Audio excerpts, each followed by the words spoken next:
Okay mga ka-travelers, good day na naman, panibagong vlog na naman tayo. So maraming nagtatanong sa atin patungkol dun sa binlog natin sa YouTube channel natin patungkol sa Rusi Chariot mga ka-travelers. So parts out na yun siya.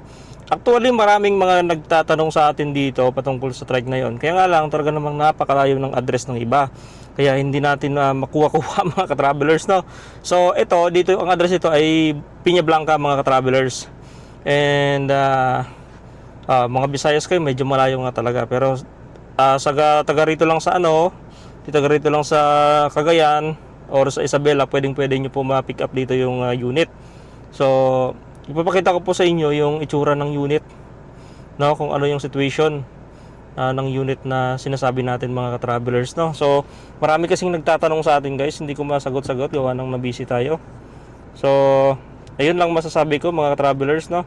So ngayon pupuntahan natin dun guys para papakita ko rin sa inyo yung situation ng trike. So at least makita talaga ninyo actual guys, no, para wala tayong maging problema sa transaction. Kasi yung iba kasi diyan nagkakaproblema sa transaction pagka hindi nakita, sasabihin na sa picture maganda, pero nung pinuntahan ay hindi pala maganda yung itsura. So at least ngayon pa lang sinasabi ko na sa inyo, papakita ko sa inyo yung itsura niya na medyo marami talagang kalawang o binakbak siya ng kalawang, and may mga pyesa doon na nagkaroon ng diferensya at yun nga ang inumpisan talaga ng pagkasira yung kanyang differential gear. Kaya hindi na siya napandar, hindi na siya napatakbo, na stuck na lang siya hanggang siya ay na-stuck ng 2 years. So yung makina pinapaandar lagi pero yung body hindi mismo makatakbo. To tara, puntahan natin sa bandang Isabela yun mga travelers. Let's go! Okay mga travelers, and welcome back na naman dito sa ating channel. Yan, so maraming nagtatanong sa ating unang vlog patungkol dito sa chariot ng mga travelers, no? So sa video ito, ayan, papakita ko sa inyo ng buong buo ano yung sitwasyon nitong chariot mga travelers, no? So ayan, so siyempre unang-una, paki-subscribe naman ng ating channel at paki-click ng notification bell, click nyo po yung all, no? Tara, papakita ko sa inyo itong trike na to. Okay nga mga travelers, so nandito na tayo ngayon sa trike na Rusi Chariot 175cc ng Rusi. So ito mga travelers ang sitwasyon nitong trike na to. So ayan, kung mapansin ninyo talaga namang luma na, wala nang bubong.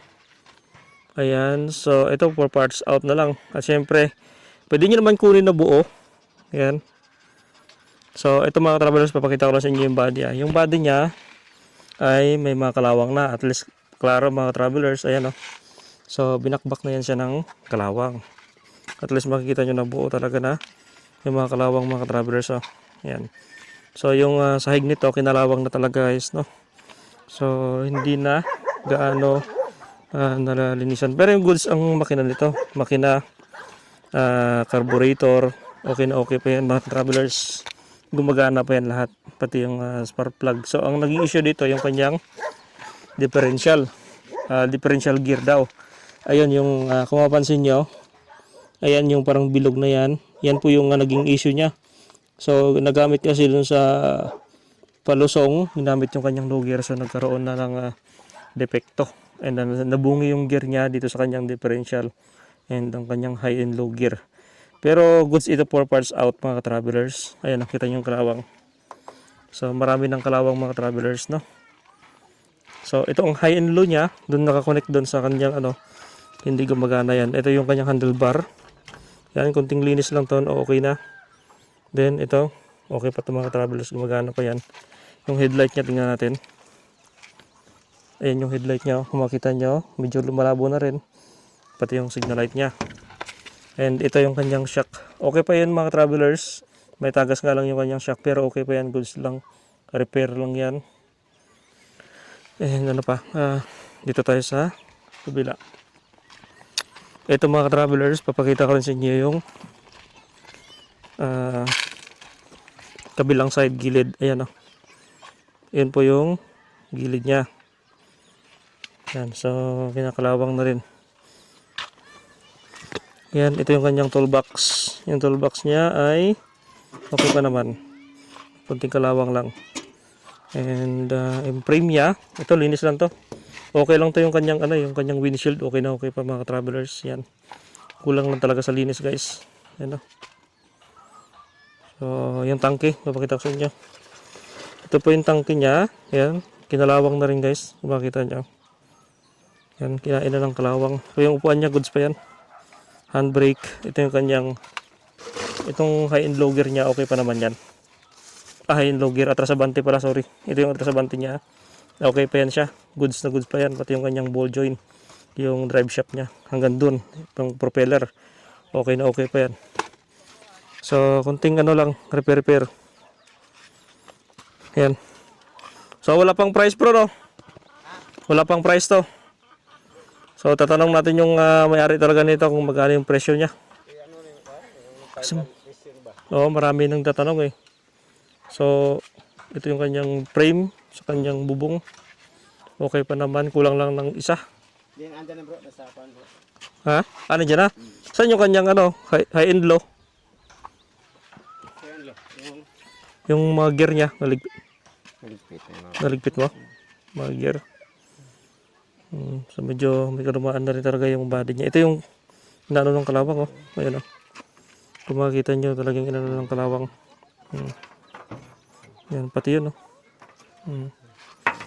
Talagang kinalawang na. Ito sa likod. Wala ang pintura, yung Oh. kalawang siya. Ito talaga yung issue sa Chariot. Yan. Ay, ang bapag bro. Ha? Ina mo sa ilalim, ang bapag. Ay, sorry. Ano yung kanas ilalim? Itong papag niya. Ay, yung papag niya. Yun ang inano ng kalawang. Ay, yung ayun Ano pa wandi parang di na paano maruto. Oo, inano ng kalawang. Kinain na ng kalawang yung pang ilalim bro, no? Okay pa. So, magaling na lang mag-repair yung makaka-repair nito. Papalitan talaga siya ng body. Pero okay pa yung chassis, no? Okay pa. Yan, okay pa yung chassis. Bolye. Okay na okay pa. So, yan lang pala yung mabaguhin dito. Ito talagang malaking matrabaho to. Ito ang kanyang gilid. Tara na, okay? So, ayan mga travelers. May nag-canvas na nito. Actually, taga Alakapan. At unahan na lang siguro. Puna na lang kung sino yung mauna. Pero taga Alakapan, parang mauna yun. Sure na yun eh. So, ayan mga travelers. Sigurado na kasi yung mga taga Alakapan na kukuha.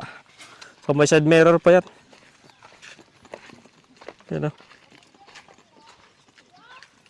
So, yan mga travelers. At least nakita nyo na. So, papakita ko sa inyo yung tangke Yan, ay binabakbak na rin ang kalawang guys, no? Yan sa presyong, magkano nga? 7K? 10. Ha? 10?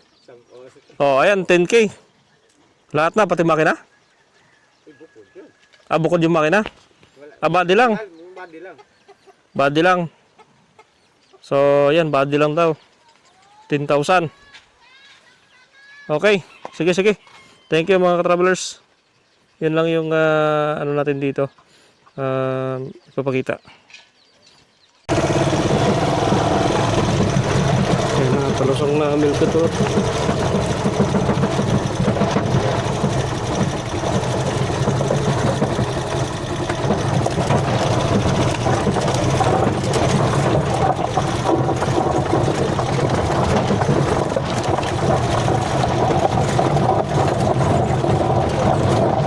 Grabe yung bato.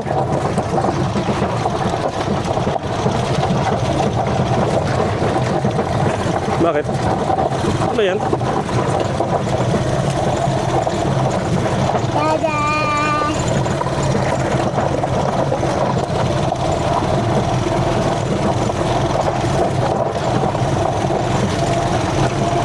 Grabe yung bato na yun.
Hawakan mo lang ha.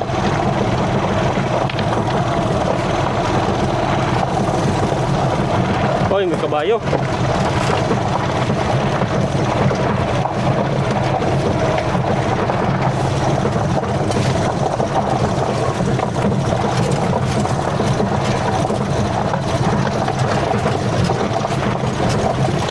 Mga kabayo, bait-bait, may buntot, tuloy-tuloy.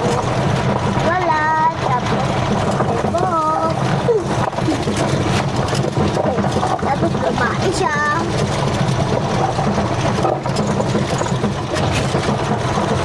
Papunta ko na si Lele. Mamaya.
Dimmer. Hmm? Saan?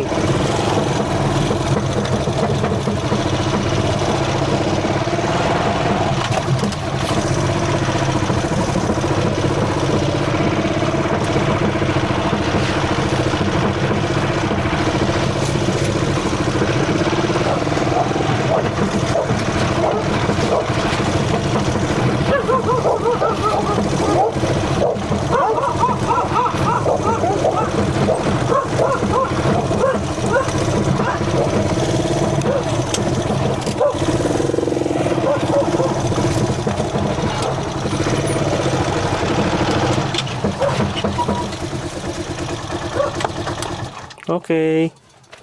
Dito na tayo. Tama tayo kay Ate Yeye. Hindi na, mamaya na. Tama kay Ate Yeye. Masamahan ako punta kay Ate Yeye.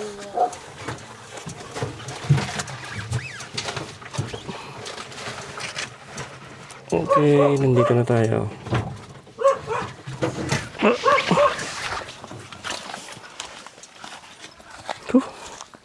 Tinda na natin mga travelers.